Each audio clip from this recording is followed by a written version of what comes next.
Assalamualaikum. Sebelum dikritik dan dikomen ya, mending aku duluan bahwa saya ini pendengar yang kurang baik atau kadang dablek kelewatan. Istri saya pasti setuju nih dengan pengakuan ini. Biarin aja.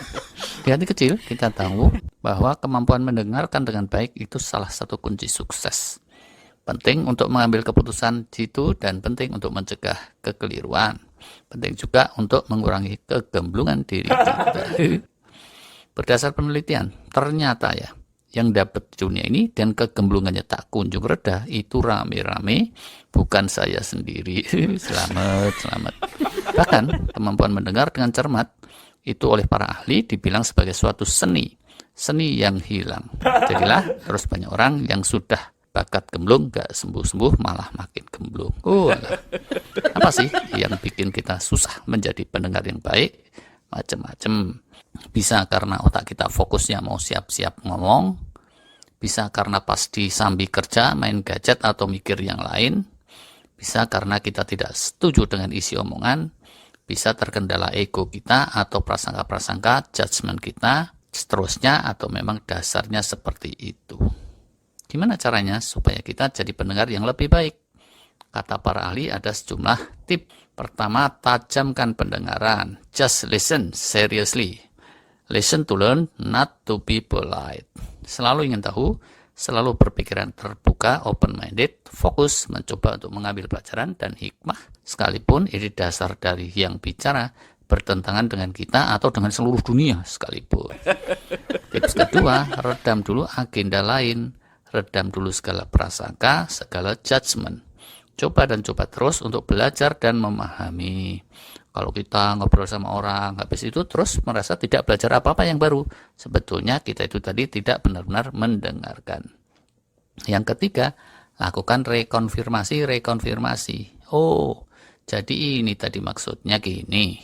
Bukan gitu. Kalau yang bicara sempat ngomong gitu, apalagi berulang kali, bisa jadi itu indikasi bahwa kita kurang menyimak atau salah tangkap. Yang keempat, selain rekonfirmasi, perlu pula klarifikasi. Ask more questions, gitu kata para ahli. Terus, ini gimana? Itunya gimana?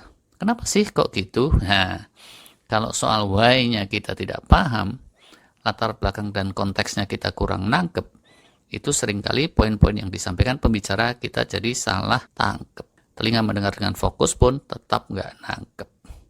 Yang kelima, introspeksi. Perhatikan frekuensi ngomong diri kita sendiri. Kalau selama orang lain ngomong kita juga ngomongnya lumayan banyak, itu indikasi kita kurang mendengarkan. Termasuk kalau ngomongnya itu sekedar tanya ini itu. Yang keenam, perlu sabar. Antara lain sabar sampai dia selesai ngomong. Kebayangkan ya, baru dikit dah ditanya, baru dikit dah direspon, baru dikit dah mikir yang lain.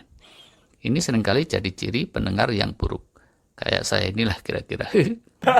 Yang ketujuh, redamlah ego kita.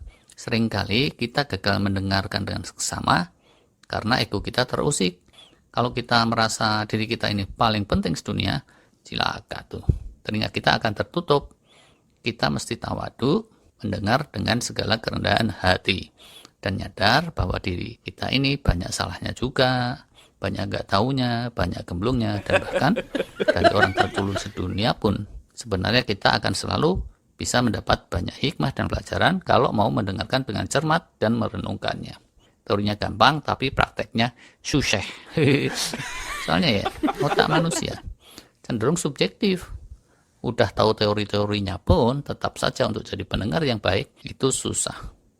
Manusia cenderung hanya melihat apa yang ingin dia lihat, cenderung hanya mendengar apa yang ingin dia dengar. Penelitian tentang itu seabrek. Yang banyak dirujuk antara lain yang diteliti di Illinois dan Florida. Ada 10.000 orang bahkan itu yang diteliti dan 90 kali lebih penelitiannya.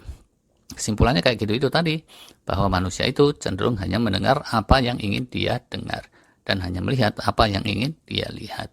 Bagi yang ateis gitu, segala fenomena di semesta alam ini itu malah memperkuat ateismenya. Baliknya juga sama, yang sudah beriman kepada Allah melihat segala fenomena itu malah semakin menambah keimanannya.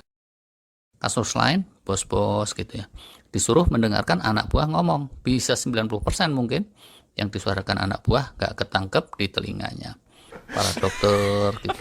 Kalau orang awam yang ngomong tentang kesehatan dan medis, tetap aja banyak yang mereka cuekin. Dan sebaliknya juga terjadi, bos udah ngomong, ahli udah ngomong, dokter udah ngomong, belum tentu kita bisa nangkap omongannya dengan seksama.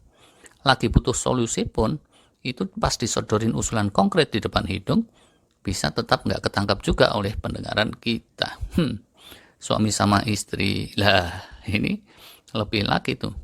Istri saya itu kadang komplain, Mas tuh sering nggak dengerin sih kalau saya ngomong, gitu katanya.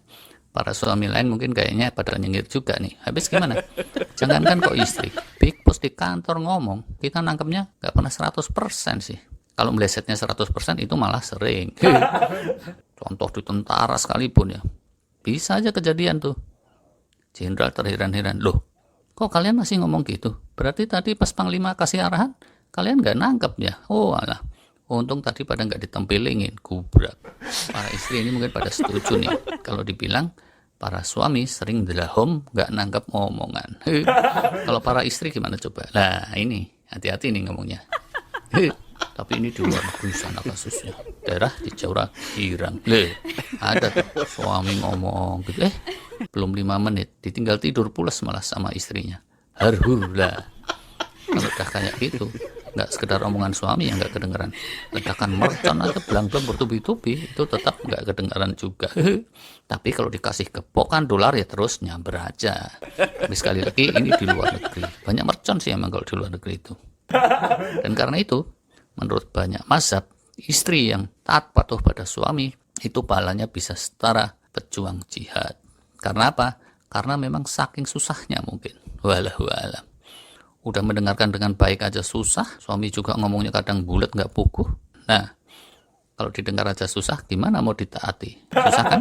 Nah, karena itulah, itu amat penting untuk senantiasa mawas diri, istighfar. Kalau salah ngaku salah, mengakui banyak kekurangan, nggak boleh jumawa, dan senantiasa mohon petunjuk agar diberikan kemampuan melihat yang benar dengan jernih kepada Sang Maha Kuasa. Dan kebenaran itu datangnya dari Allah. Maka kita ini hendaknya jangan menjadi orang yang ragu-ragu. Susah sih tapi ini, walah bulet. Bulet itu bahasa Jawa ya. Artinya kira-kira melungker gitu. Maksudnya itulah beli gitu. Gimana ya ini cara menerangkan kata bulet? Susah juga. Intinya gini lah ya.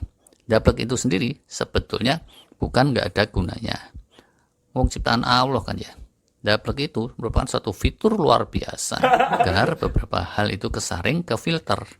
Kalau nggak kesaring, informasi yang masuk bisa kebanyakan, itu bikin otak sebagai prosesor jadi ngeheng, malah jangan-jangan kopior, dan terus nggak bisa ngambil keputusan, gumyur. Selain itu, info yang kebanyakan meningkatkan stres juga. Dan kalau stres menungki, survivability kita jadi menurun malah. Oh alah. Tapi kalau cerita Mbak Ngadiem itu beda lagi. Sekarang sih namanya Febriance. Wah, tapi di akte masih Ngadiem. Dulunya dia itu primadona kampus, yaitu kampus nggak jelas yang sekarang sudah gulung tikar. Oh alah. Sering bertambahnya usia gitu. Dia ini jadi nggak terlalu energik untuk merawat diri sendiri. Jadi sekedar keramas saja itu dia pergi ke salon. Nah, tapi pas ada salon bukaan baru dia ke sana jadi emosi. Ya jelaslah saya emosi. Saya baru masuk udah diajak keluar lagi. Karena itu Bu, rumah duka dan krematoriumnya ada di seberang jalan. Krematorium Baduk Muambiar. Saya ini ke salon sini mau minta dikremasi. Oh, dikremasi. Kirain minta dikremasi. Ih, sadis kalian. Oh, saya masih hidup kok mau dikremasi. Alhamdulillah, alhamdulillah. Berarti Mbak ini bukan jadi-jadian ya? Bubrak. Saking emosinya Ngadiem alias Febriance terus jatuh ke cengkang. Dan palanya benjol benjut menyunyu. Dan ujungnya nggak jadi keramas di situ, malah ke toko roti di sebelahnya borong undi-undi. Oh, alah.